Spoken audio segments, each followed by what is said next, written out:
Hey gang, how you doing?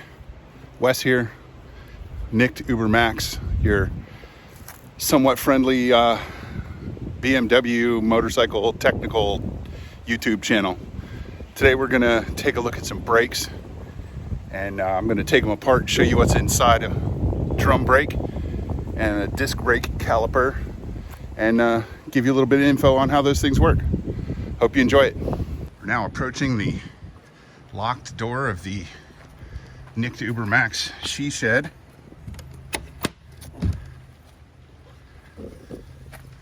Everybody's favorite Indian FTR 1200 and beat up old BMW R1200 GS. But here's what we're doing today. Brakes. This is the rear brake setup off of a /5. And this is a brake caliper from, I believe, the front of an R1100 series motorcycle. We're going to start with the drum brake. You can see that there's two levers on here. Those would have a piece of metal and a cable hooked up to them eventually, because that's how they activate.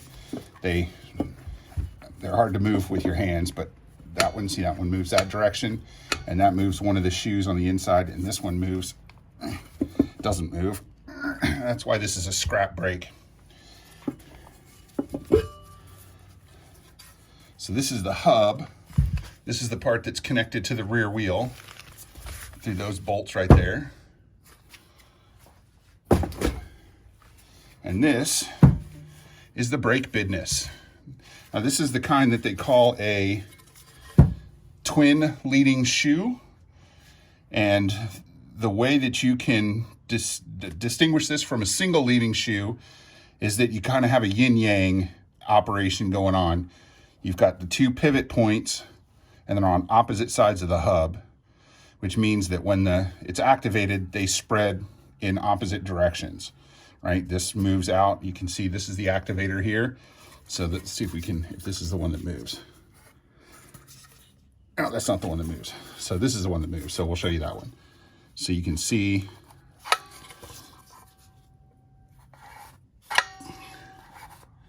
and the other one moves the opposite direction. That also shows you the spring. The spring stretches out, and I don't have to do anything to make it go back. I just have to let go. And the spring pulls the two pieces back together. So these are actually not super difficult to take apart, as long as you have a spring puller. This is actually pretty light, aluminum brake shoes. You see I'm wearing gloves because this is the friction surface here. And that's one of the last things in the world that's still made with asbestos in most parts of the world. And it can cause cancer through exposure. So you don't want to breathe that dust in there. You should always blow these off with some compressed air before you start taking them apart. But it's not a really complicated system. It's pretty simple and elegant when it works right. So let's just stick that back in the hub and get our disc brake caliper, because this is what most of you guys are going to have on your motorcycle. Now, this one is not fully assembled, right? It's obviously not on a disc. This is where the fluid would go in, and you would bleed the brake there. Those pockets are connected to each other, and then underneath they go to each side of the caliper to move the pistons. This pin would normally be all the way in and have a cotter pin to secure it so that it doesn't back out. But if I did that, I wouldn't be able to pull this pin out with my fingers.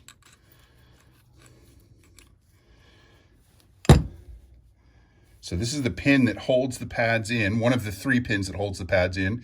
And there you can see the little hole that the cotter pin goes through. The little rubber O-ring helps keep it secured.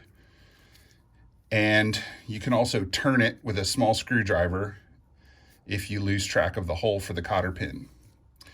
This can be easily cleaned and reused, but they do need to be replaced from time to time. What they hold in are the brake pads.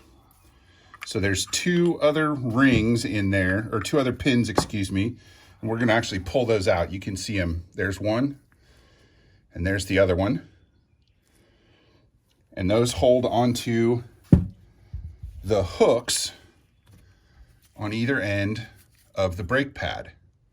So this is the back, and this is the front, or the friction surface of the brake pad. You can kind of see it's made in there. They make them in these giant industrial presses. It's a bunch of powder that gets squeezed down into this shape and then fused to the backing plate.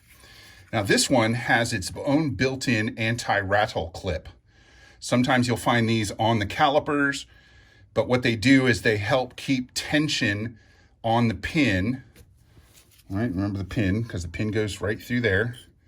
And if you were doing this yourself, I know that's kind of phallic, but just stay with me. If there's a little bit of tension, you can kind of see it leaves a line in the grease that's on there. And that just helps keep the pads from rattling around when they're not being used. That kind of noise bothers people.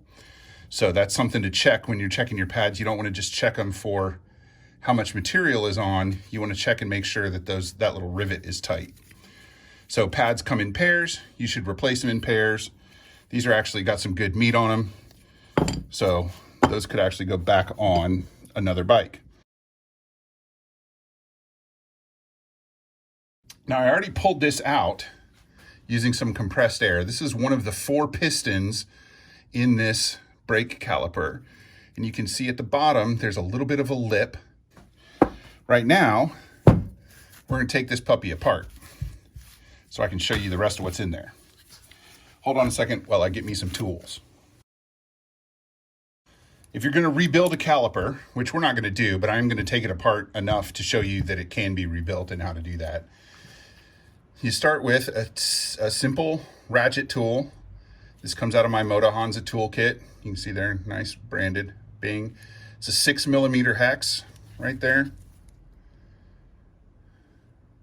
6mm.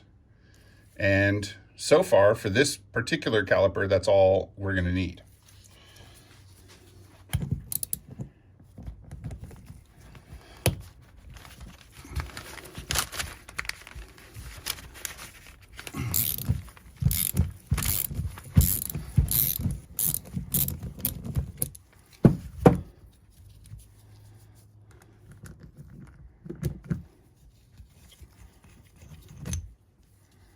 That's one of the pins. You can see it's real dirty, so if we were rebuilding this, we would clean it up nice.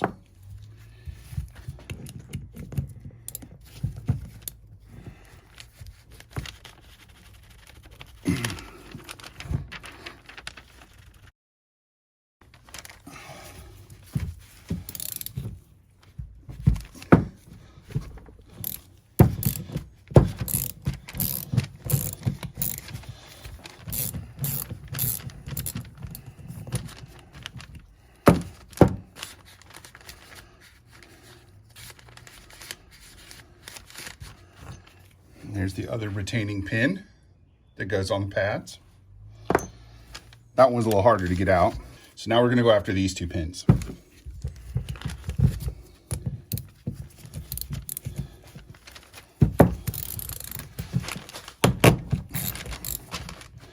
It's one.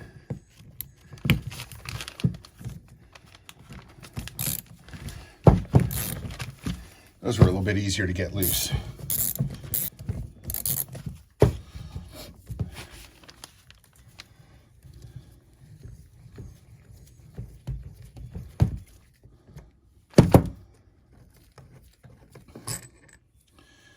So there you go, nothing real special about that bolt. And now you see we've got a little bit of a pivot here, right? That's why I loosened them both at the same time instead of loosening one and taking it all the way out and then loosening the other.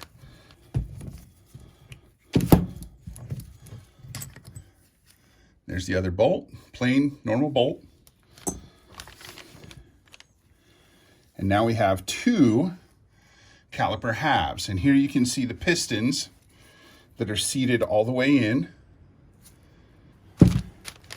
So here's the one where it came out. You can see down in there, there's the remnants of fluid. And it's a real snug fit. To get that out, basically what you do is, on the half that has the hose fittings, you put a nozzle down in there that's connected to an air compressor, and you psst, psst, until all 4 pistons start to come out. And then you can either pull them the rest of the way out. If you're not going to keep them with a pair of pliers, if you are going to keep them and you're just putting in new O-rings and stuff, you can keep running the air until they come all the way out. So that's a pretty simple 4-piston caliper, to tell you the truth. Well, I'm not getting that back out. That was a mistake to push that in. So it's already in more difficult than I can get it back out. So that's the end of that story. So as you can see, not really complicated. They work pretty simple. The pistons push against the pads. The pistons push against the pads. The pads slide along the rail, the pins. They squeeze the disc. And you stop. That's a Brembo caliper there for you, disassembled. So I do want to show you one thing. So this is the brake disc here that's bolted to the wheel of the motorcycle. This is a front wheel. These holes in the disc serve 3 purposes.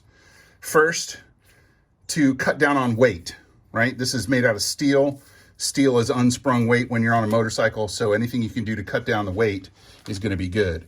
They also help cool the disc when it's under operation, so that's always a good thing. And if you should get any debris in there, number 3, it will help clear the debris out so that it doesn't cake up on the friction material on the pad.